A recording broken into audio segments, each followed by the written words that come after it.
Edward Mordrake is a man supposedly born with a twin on the back of his head. When Edward cried, his face smiled, and when Edward was in a good mood, his face did the opposite.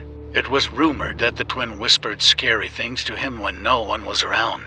According to legend, unable to endure such torment, Edward committed suicide at the age of about 20.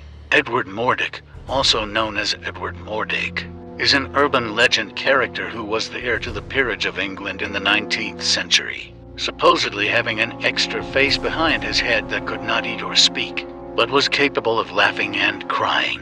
The unfortunate man begged the doctors to remove his second demonic head, as she whispered terrible things to him at night. But none of the doctors decided on such an operation. At the age of 23, Edward committed suicide.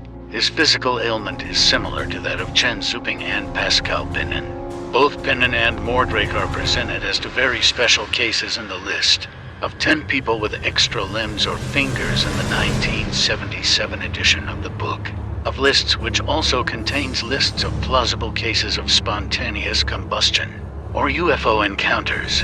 The first known mention of Mordijk is the article The Wonders of Modern Science in the Boston Post in 1895, authored by science fiction writer Charles Lawton Hildreth.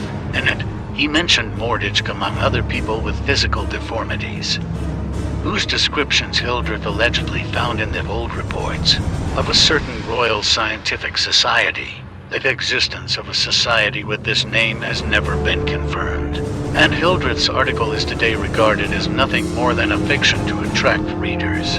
Edward Mordrake was born with two faces. According to Edward himself, he is heir to one of the most influential families in England. All his acquaintances spoke of him as a bright person. Friends said that he was gifted with God's favor and also played various musical instruments well. Those who knew Edward Mordrake say that he had a very handsome face, but only from the front. At the back, on the back of his head, he had another face, which seemed to exude evil and was very ugly. This pathology is called craniopagus parasiticus. This can happen when the skulls of two Siamese twins are fused in one body. This man preferred solitude, even refusing to be visited by members of his family. Witness statements indicate that the second person never uttered a word and never consumed food. At the same time, the eyes of the second person carefully watched everyone around. It could also express some emotions, smile or frown. The lips on Edward Mordrake's second face moved and continued to chatter. Often the second face portrayed emotions that were contradictory to the first. For example, when Edward cried, the second face was happy about something, at a time when people around him never heard a word spoken by the second person. Edward swore that he often woke up to the second person whispering something. According to the man, he repeatedly asked surgeons to remove his second face, and was ready for a complex operation. He claimed that his evil face whispered devilish words to him at night. Fearing a fatal outcome, none of the doctors decided to perform an operation of this kind.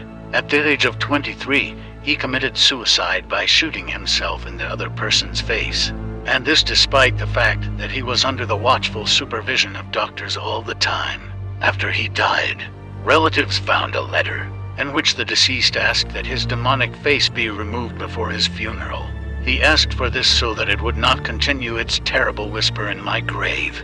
The man's other request was fulfilled. He was buried in a vacant lot, but no tombstone was erected.